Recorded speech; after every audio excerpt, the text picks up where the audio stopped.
Hi friends, Prepared Suburbanite back at you. This one's a tough one. The topic that I stumbled on yesterday really got me cooking. I was angry after I heard about this particular topic, and I spent a couple hours last evening and a couple hours early this morning doing quite a lot of research on the topic itself. And that topic is very troublesome. So stick around and let me explain.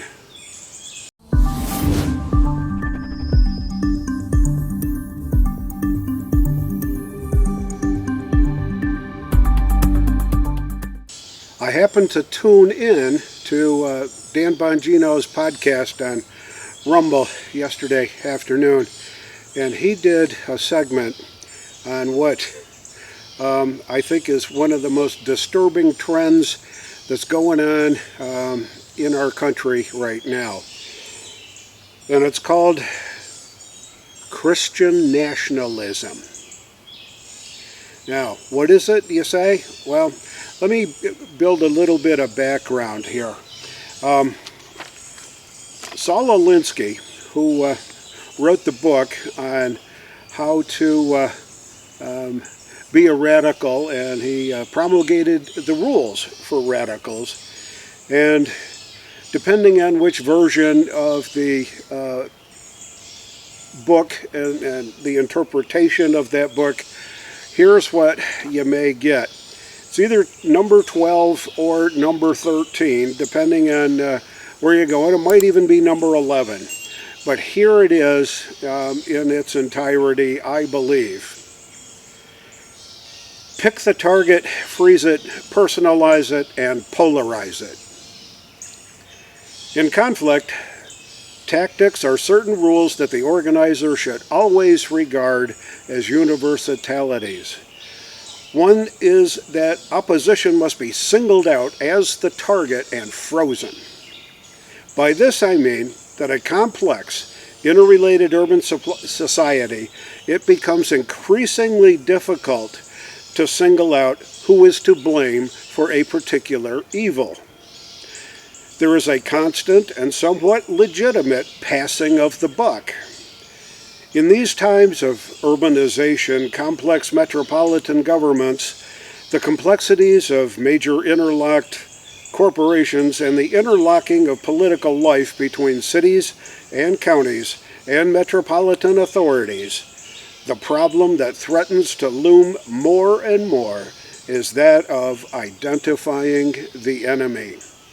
So, pick the target, freeze it, personalize it, and polarize it. Advice and rules for the radicals from Saul Alinsky. Now, what's going on and what is white nationalism, Christian nationalism? They're actually two different things, but they are used oftentimes interchangeably and sometimes within the same sentence. So there is white Christian nationalism. There is another one that says white Christian nationalism, and there's just plain old Christian nationalism. So let me get into what the pundits are calling and how they're defining Christian nationalism. It's a belief that the American nation is defined by Christianity and that the government should take active steps to keep it away. Popularly, Christian nationalists assert that America is and must remain a Christian nation, not merely as an observation about American history, but as a prescriptive program for what America must continue to be in the future. Scholars like Samuel Huntington made a similar argument. that America is defined by its Anglo-Protestant past, that we will lose our identity and our freedom if we do not preserve our cultural inheritance. He went on to say, Christian nationalists do not reject the First Amendment and do not advocate for theocracy, but they do believe that Christianity should enjoy a privileged position in public square. The term Christian nationalism is relatively new, and its advocates generally do not use it of themselves, but it accurately describes American nationalists who believe American identity is an inextricable form of Christianity. Let me translate that for you. If you're a Christian, if you're white, and you voted for Donald Trump, you're now the enemy. And all in the name of Christian nationalism. That's what they're trying to do. So remember to simply pick the target, freeze it, personalize it, and polarize it. Well, that's exactly what they've done. They picked the target. That's Donald Trump. They've frozen it by giving it a title called Christian nationalism. They have personalized it because they're pointing at folks like you and me that are Christians, that are patriots, that do believe that this country is a Christian nation, should be a Christian nation, and if we veer from that path, our country is in jeopardy.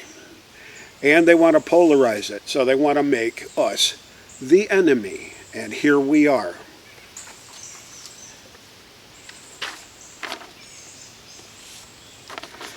So there's two events of recent note that have caused Christian nationalism to rise to the surface. And that was the January 1st uprising at the Capitol building.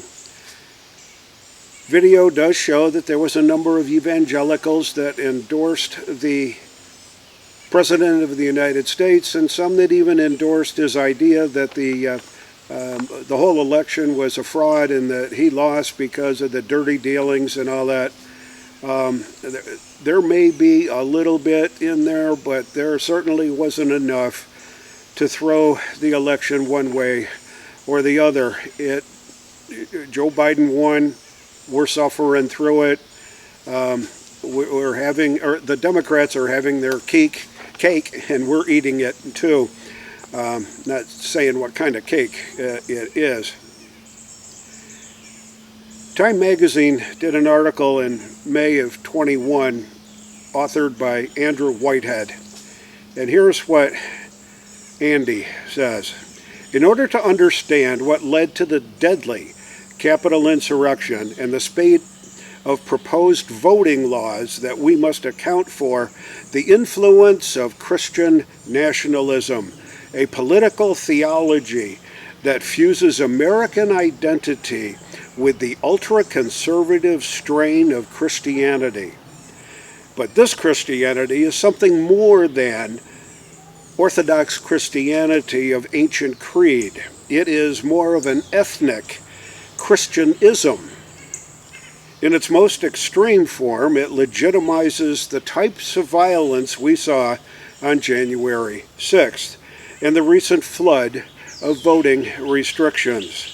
Violence and legislation not in the service of democracy, but instead for fundamentally anti-democratic goals. Pretty outstanding statement. And I'll translate it pretty simply for you.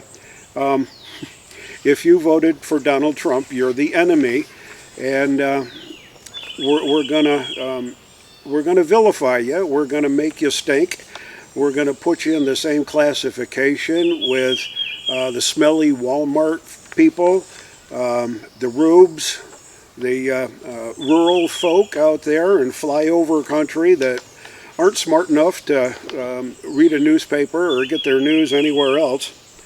You see, because white Christian nationalists, I guess there isn't any black ones or Asian ones, they see the nation as their own, both historically and theologically.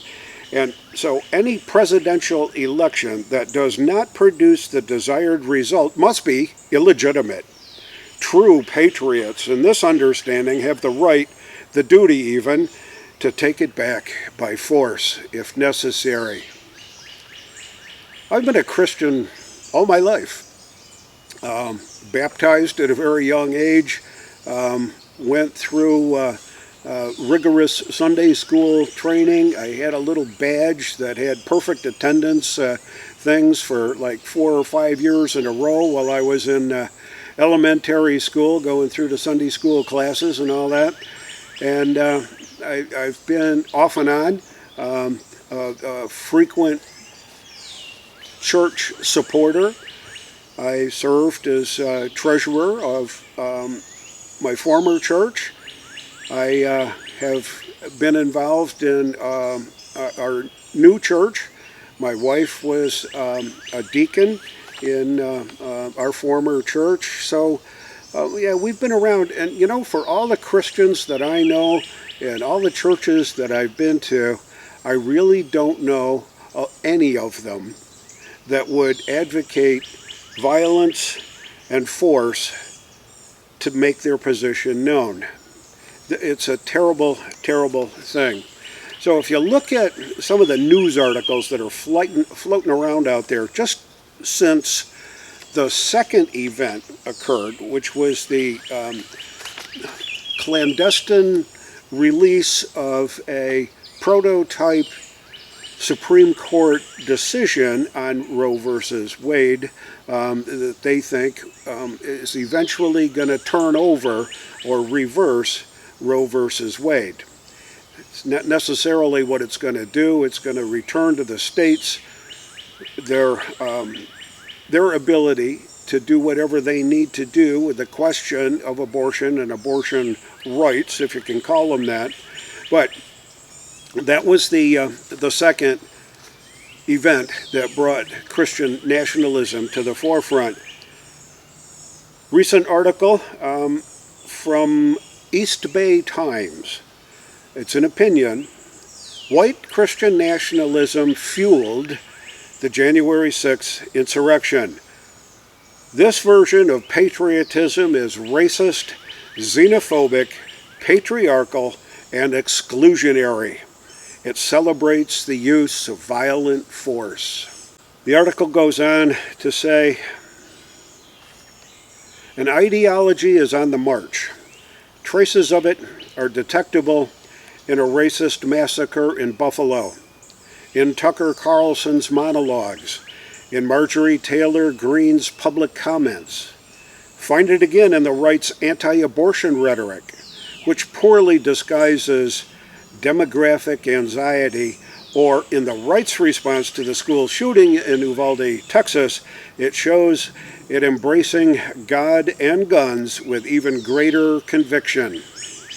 This ideology has a name, argue the sociologists Sam Perry of the University of Oklahoma and Philip Gorski of Yale.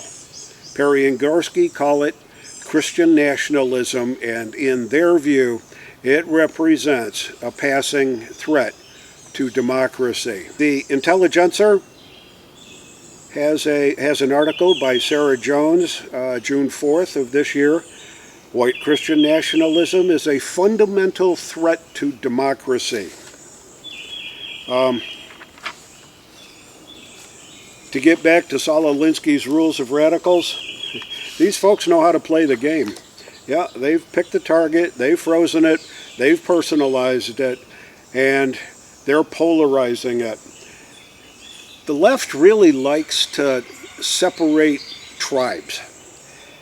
So they've separated the rich and the poor. They've separated the black and the white. They've separated the left and the right. They've separated the Christians from non-Christians. They've celebrated all of that. Black versus white, you name it. So when you see a left-wing news article and they describe the perpetrator of a crime as a white male or as an Indian female or a black gang member, what they've done is created this dual identity ideology. You can't be just black, you have to be black and something else. You can't be just white, you have to be white and something else. So that they can figure out a better way to define it, isolate it, and vilify it. And that's what they're doing with the Christian population right now, is that they've said, hey, if you voted for Donald Trump, you are purely evil in your heart, and he's the reason. Because you voted for him, you're also the reason that we had an insurrection on January 6th. He's the reason because he appointed a couple of Supreme Court justices that got confirmed to the bench that's why Roe v. Wade is going to be overturned. It's Donald Trump's fault, and therefore, because you voted for him and you're part of the evangelical, ultra-Christian, right-wing, it's your fault that this is all happening. They are absolute masters at this. Keep your eyes and ears open for this kind of rhetoric. Talk to your clergy at your churches and see what your church's position is on white nationalism, Christian nationalism, whatever the deal is. And I'd love to hear what kind of comments you're going to get after you talk to your pastors and your priests and your rabbis. Just let me know in the comments below. I find that this kind of ideology, this division in our nation, is nothing but super unhealthy, and it's gonna tear us apart. And yep, I'm wearing a cap that says "For God and Country," so I must be one of the smelly Christian fundamentalist, Christian nationalists. Yep, I guess I am, because I think that this country was built on basic Christian values, and it's fundamentally sound, and it was the major reason that this country became so successful. And so successful that there are millions and millions of people trying to get here both legally and illegally. Keep your eyes and ears peeled, my friends. This is the Prepared Suburbanite reminding you to be prepared always. And I'll see you all on the next video.